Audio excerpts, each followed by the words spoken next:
Magandang hapon sa lahat mga brother yan. May natapos tayong Cortada inspired na medyo talagang nahirapan kami dito guys. Hindi naman sa pag-iinarte or ano pa man. Talagang sobrang hirap itong gawin.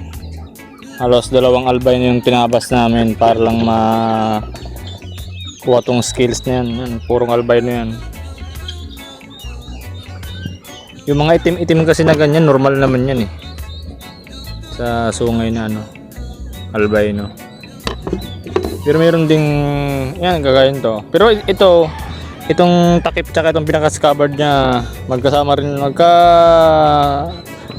rin din yan. Tapos yan, yung mga pina-okit niya. Sa kanya galing yan lahat ng okit na yan. Ito, pag layout ko pa lang nito, inabot ng half day. Ang ginamit ko dyan pag layout, lapis, compass, caliper, tapos lagaring maliit.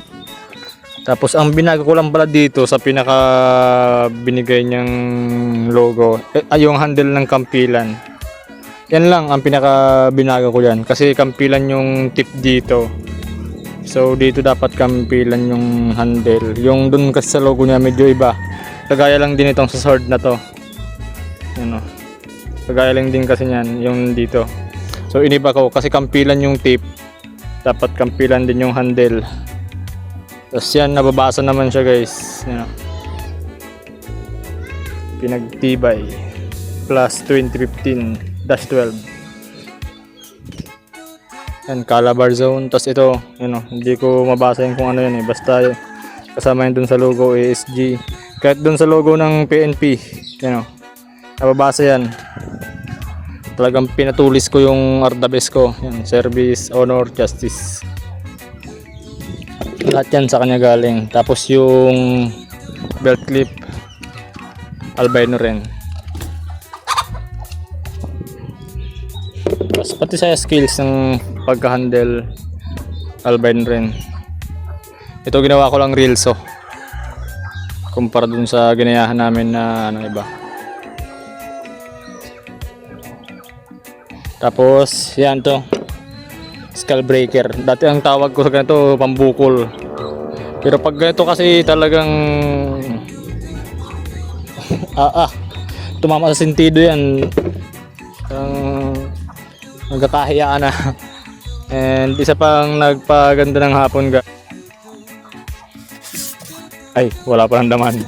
Salamat sa nag-sponsor bro, salamat talaga ng marami. Tinupad ko yung pangarap ko. Ang mahal na kasi ng uling, kaya naisipan kong bumili nito. Pero kahit second hand lang sana yung iniisip ko, pero may nag-sponsor guys. Ayaw na magpabanggit ng pangalan, anonymous, pero alam kong napakabait niya guys. Plus solid client ko rin yan dito sa BOB. So yan, tinesting na agad kanina ni Master Labok eh. So all goods. Sobrang salamat bro, salamat. And yun, mabag tayo dito. May lagayan pala siya ng lanyard. Tapos lubid na lang ang kailangan niya. Sa bead, no problem sa bead. Ang liit na pinaniki. Mas maliit pa to doon kaysa sa pinaniki ko doon sa folding knife ko. Itong albino na to, yung purong albino, walang itim. Ang karugtong niyan ito, yung handle.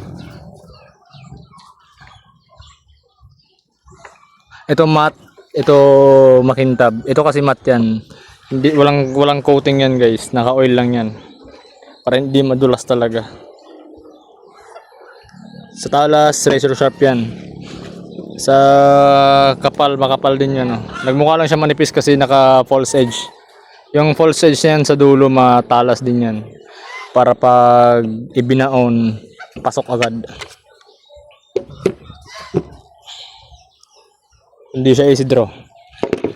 So yun. Thank you mga brother.